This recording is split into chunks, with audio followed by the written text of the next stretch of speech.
Very good morning, students.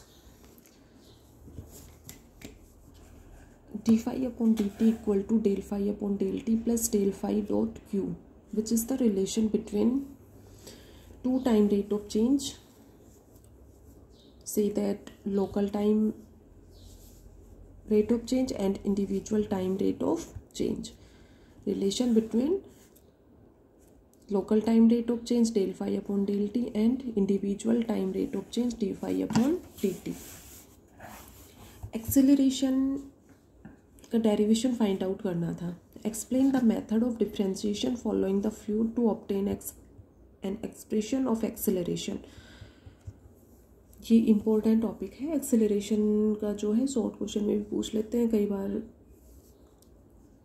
2 part जो आते हैं उसमें एक पार्ट में इसी को पूछ लेते हैं. तो सबसे first consider a scalar function phi r comma t associated with fluid motion. Phi r comma t means r position को रिप्रेजेंट करता है एंड टी टाइम को.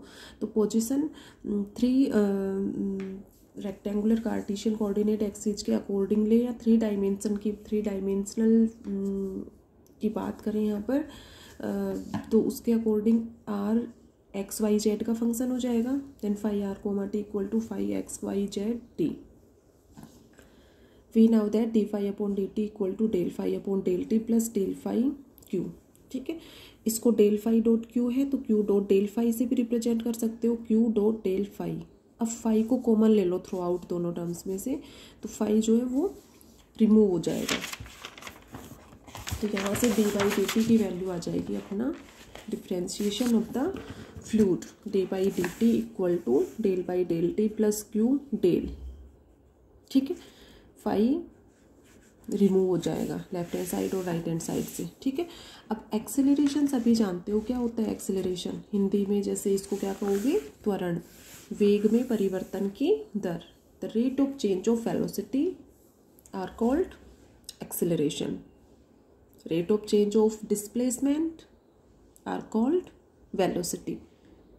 ठीक है, दोनों चीज़ें डिफरेंट है, वेलोसिटी और एक्सेलरेशन. तो वेलोसिटी तो क्या होगा, rate of change of displacement, and acceleration rate of change of velocity. सबको क्लियर है ये चीज़ें. फिजिक्स में भी बहुत पढ़ा है आप लोगों ने. ठीक है, मैथ्स में भी, डायनेमिक्स में. तो यहाँ से a equal to d q upon d t, small v velocity equal to d r upon d t. ठीक है, तो फॉर्मूले जो है वो क्लियर होने चाहिए. दोनों चीज़ें क्लियर होनी चाहिए, velocity and acceleration. D q upon d t, q को एज इट इज रखो, डी बाई डी टी की ये value as it is put कर दो, del by del t plus q del. अब यहाँ पर del by del t as it is रहने दो और क्यू इंटू डेल है. ठीक है, इसको सॉल्व करना है क्यू इंटू डेल को. तो क्यू तो अपना क्या होता है, u i plus v j plus डब्ल्यू के, और इसका डॉट प्रोडक्ट ले लो किसके साथ, डेल की value i del upon del x plus j del upon del y plus k del upon del z. ठीक है, तो i dot i one, j dot j one, k dot k one. तो may be students, सभी students ने इसको कर लिया होगा. ये पिक सेंड किया था आप लोगों को. ठीक है, यहाँ तक तो हो ही गया था उसमें वीडियो में, और फिर ये आप लोगों को पिक सेंड किया था इसका कि इसको कंप्लीट कर लेना एक्सेलरेशन डेरिवेशन को, क्योंकि ये सिंपल है तो सभी ने कर लिया होगा. लेकिन फिर भी किसी स्टूडेंट को किसी स्टेप पे कन्फ्यूजन हो तो उसको एक बार बता देते हैं. तो इसमें a equal to d q upon d t है. डी बाई डी टी की वैल्यू यहाँ से पुट कर दिया. ठीक है, और यहाँ पर क्यू इंटू डेल है जो वो उसकी वैल्यू ये है, u del upon del x plus v del upon del y plus डब्ल्यू डेल अपॉन डेल जेड. तो ये क्लियर होनी चाहिए कि कैसे ये वैल्यू आई है. तो इसमें यही है कि क्यू और डेल को आई जे के की फॉर्म में लेते हुए डॉट प्रोडक्ट ले लो. You i plus W J plus W you i plus v j plus डब्ल्यू के dot I del upon del x plus j del upon del y plus k del upon del z. तो इसके according ये term आ जाएंगी अपनी. ए और ये यहाँ पर है अपना क्यू वेलोसिटी. ठीक है, इनके कंपोनेंट ले लो एक्स वाई जेड एक्सिस के according. Let a one a two a three be the component of acceleration along to x y z axis and u v w be the velocity along to x y z axis. Then a equal to A1I plus A2J plus A3K and Q equal to UI plus VJ plus WK. Compare the coefficients of I, J, K both sides. We get the value of A1, A2 and A3. Means A1 यहाँ पर क्या है यहाँ पर A1 क्या कहोगे? Acceleration along to x axis, acceleration along to y axis and acceleration along to z axis. ठीक है, तो ये एक्सेलरेशन, ये तो एक्सेलरेशन की वैल्यू हो गई स्मॉल a, इस फॉर्म में होगा. और नेक्स्ट इसी के कंपोनेंट एक्स वाई जेड के अकॉर्डिंग A1, A2, A3 इस फॉर्म में फाइंड आउट होंगे. तो ये दोनों स्टेप्स जो है अपने को लर्न होना चाहिए और डेरिवेशन किस तरह से ये वैल्यूज आई हैं ये क्लियर होना चाहिए. ठीक है, जिन स्टूडेंट्स ने कर लिया वो ठीक है, बहुत अच्छा. और जिनको कन्फ्यूजन था तो वो क्लियर करके और नेक्स्ट चलो Lagrangian equation of continuity, Eulerian equation of continuity important topic था. क्लियर हो गया सभी को, कंप्लीट हो गया था अपना. Next Lagrangian equation of continuity important topic अपना ये आता है. ठीक है, Lagrangian equation of continuity. Suppose initially कोई भी फ्लूइड पार्ट, ये कोई भी सरफेस है, ठीक है, कोई भी फ्लूइड जो है वो मोशन पोजीशन में है. Let us consider initially a fluid particle at the point P which is coordinate r A, B and C. कोई भी फ्लूइड पार्टिकल इनिशियली इस पोजीशन पे है. सपोज इसकी डेंसिटी ρ0 है. टाइम भी ले लो, यहाँ पर टाइम कंसीडर कर लो. Let us consider at time t equal to t0 the fluid particle at the point P, A, B, C and ρ0 is the density of fluid particle and dV naught be the volume. Volume क्या है? dV naught. ठीक है, ये density हो गई, ये volume हो गया और टाइम किसी t equal to t naught पर ये सिचुएशंस हो गई फ्लूइड पार्टिकल की. After t time fluid particle जो है मोशन पोजीशन में है. तो suppose after t time particle किस पोजीशन पे पहुंच जाता है? P dash, which is the particle position r x y z. P से P डैश पर पहुंच गया पार्टिकल जिसके कोऑर्डिनेट एक्स वाई जेड है. Next after t time rho be the density of the fluid particle and dV भी the volume. ठीक है, तो यहाँ पर t equal to t0 time पर फ्लूइड पार्टिकल P पॉइंट पर है, t इक्वल और t टाइम के नेक्स्ट पार्टिकल P डैश पे है. ये डेंसिटी वॉल्यूम हो गया इस केस में, और यहाँ पर rho be the density and dV भी the volume at the time t.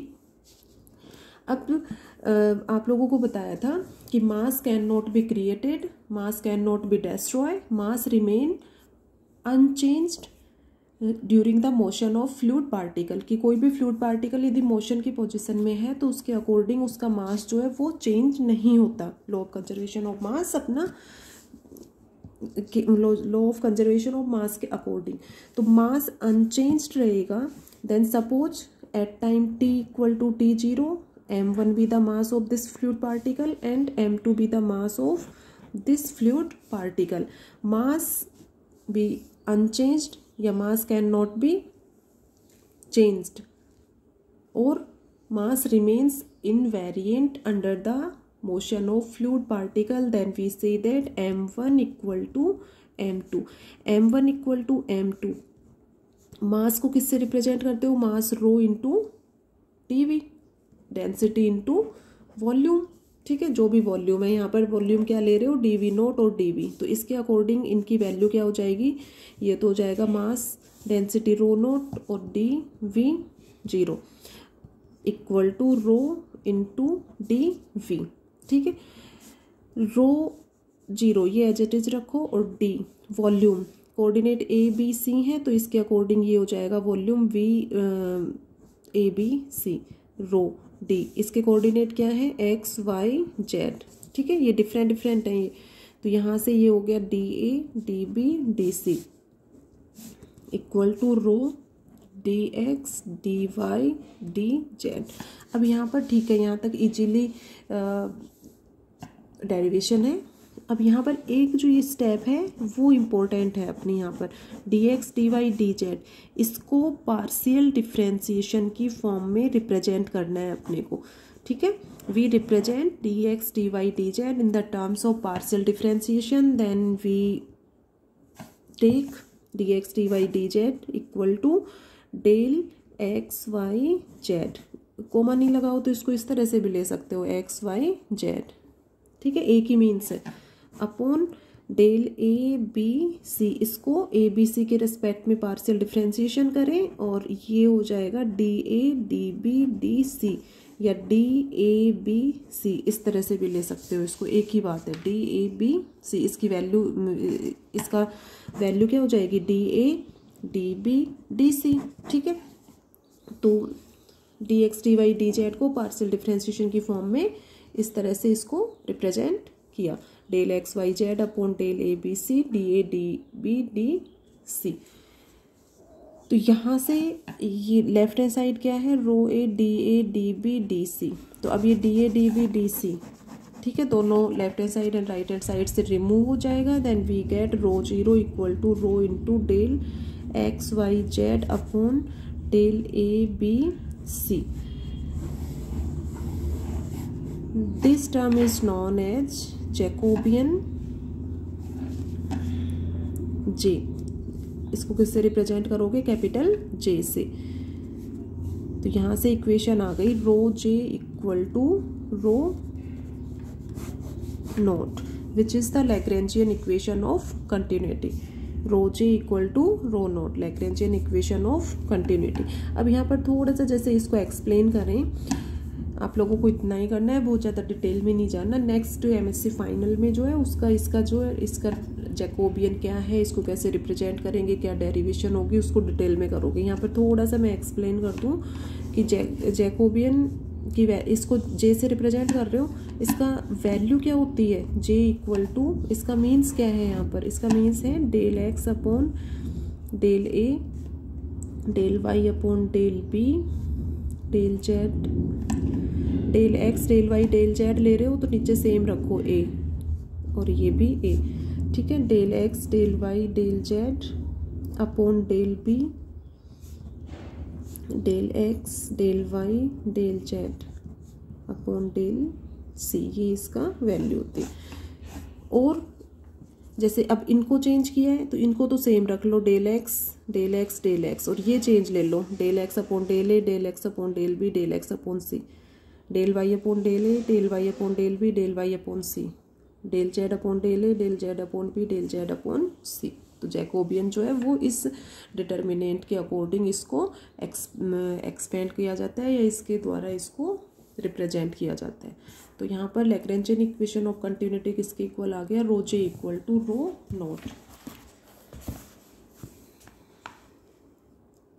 ठीक है, तो यहाँ पर ये मैंने इसको एक्सप्लेन कर दिया, आप लोग अपने नोट्स में इसको प्रिपेयर कर लेना सभी। ठीक है, बिल्कुल सिंपल लैंग्वेज है, कहीं किसी को प्रॉब्लम नहीं आएगी। Rho j equal to rho naught which is the Lagrangian equation of continuity.